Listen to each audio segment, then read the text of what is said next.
हार्दिक स्वागत करते हैं, अभिनंदन करते हैं। तो हमारे सभी नेतागण उनका स्वागत कर रहे हैं। कुरुक्षेत्र में कांग्रेस के संविधान बचाओ कार्यकर्ता सम्मेलन में पहुंचे सांसद दीपेंद्र हुड्डा और कांग्रेस प्रदेश अध्यक्ष उदयभान कहा, देश में संविधान बचाने के लिए कांग्रेस ने चलाया अभियान।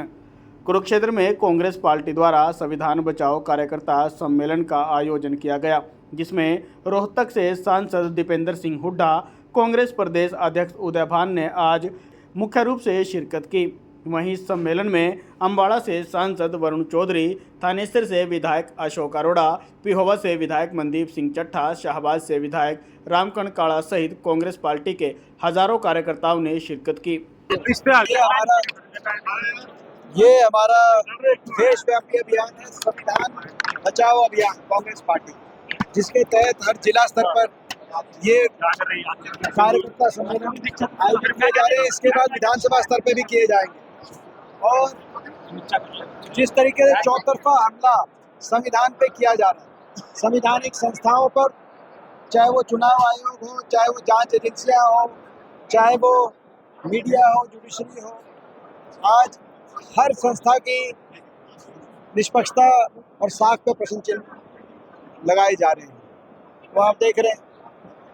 तो आज संविधान को बचाने के लिए, और केवल संस्थाओं पर ही नहीं, संविधान में जिन हर वर्ग के जो अधिकार सुनिश्चित किए गए थे, जैसे रिजर्वेशन का अधिकार, आज सरकारी नौकरियों को समाप्त किया जा रहा है। आपने देखा HKRM जैसी योजनाएं लाई जा रही हैं, जिसमें बिना रिजर्वेशन के कच्ची नौकरी पे सरकार खुद ठेकेदार बन रही है।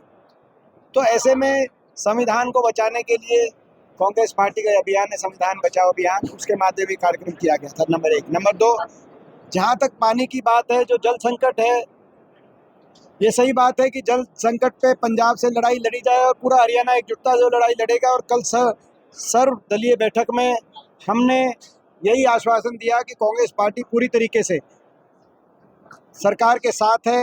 हरियाणा के जलों के हितों की रक्षा सुरक्षा करने के लिए सरकार जो भी कदम उठाना मुनासिब समझे उठाए, और हम पूरी तरह के साथ हैं। लेकिन ये भाजपा सरकार केवल भगवंत मान सरकार को कोस कर अपनी जिम्मेदारी से पीछे नहीं हट सकती, क्योंकि कहीं ना कहीं जो आज ये जल संकट बना है, इसके लिए भी ये जिम्मेदार है।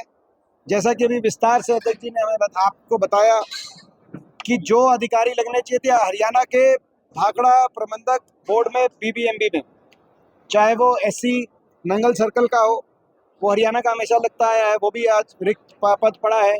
चाहे वो मेंबर इरिगेशन हो, चाहे वो सेक्रेटरी हो, तो ये कई वर्षों से ये पद जो हरियाणा के अधिकारी लगने चाहिए थे, कोई हरियाणा का अधिकारी नहीं है। तो ये सरकार के नकारापन का ही नतीजा है। इसलिए सरकार, ये भाजपा सरकार जिम्मेदार है। और दूसरी बात, जो आज हमारी मांग है, जो आदरणीय अरोड़ा साहब ने जिस बात को कहा कि 2016 से आज तक इन्होंने केंद्र सरकार से समय नहीं लिया हरियाणा के हितों के लिए। जब से सुप्रीम कोर्ट का फैसला SYL का हमारे हक में आया था, और अब तो भाखड़ा की बात आ गई।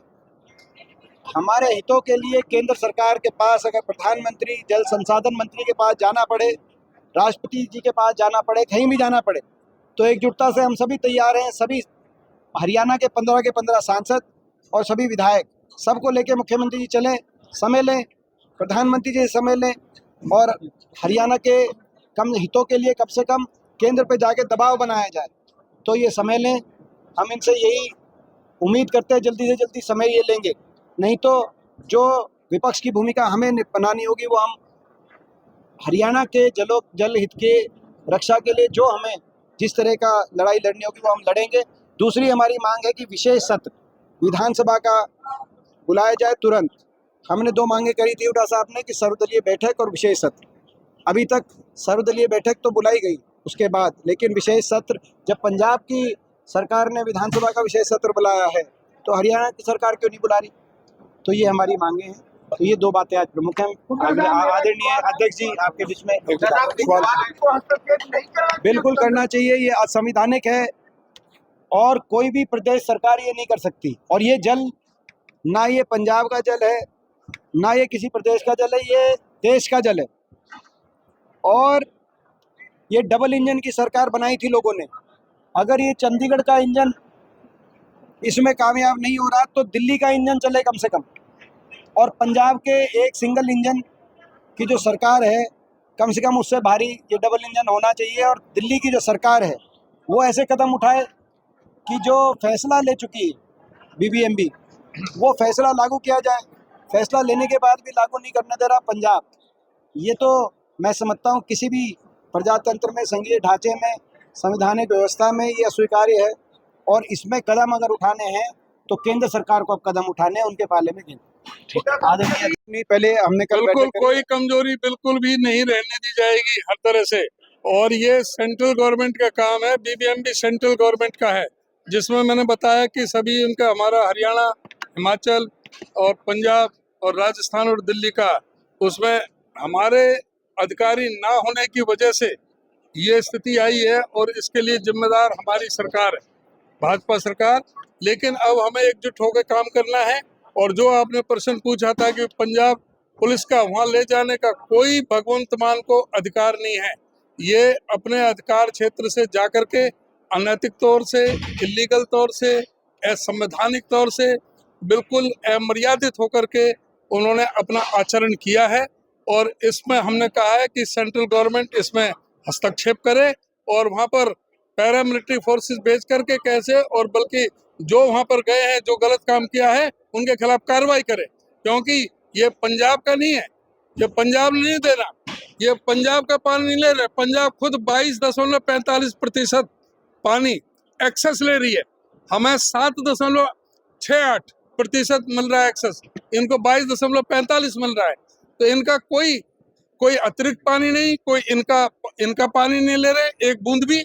लेकिन हमारा जो हिस्सा है, जो पिछले 10 साल की एवरेज में लगाएं तो किसी भी साल में 8,500 क्यूसिक से पानी हमें कम नहीं मिला, और 8,500 से 10,500 क्यूसिक तक पानी मिलता रहा है।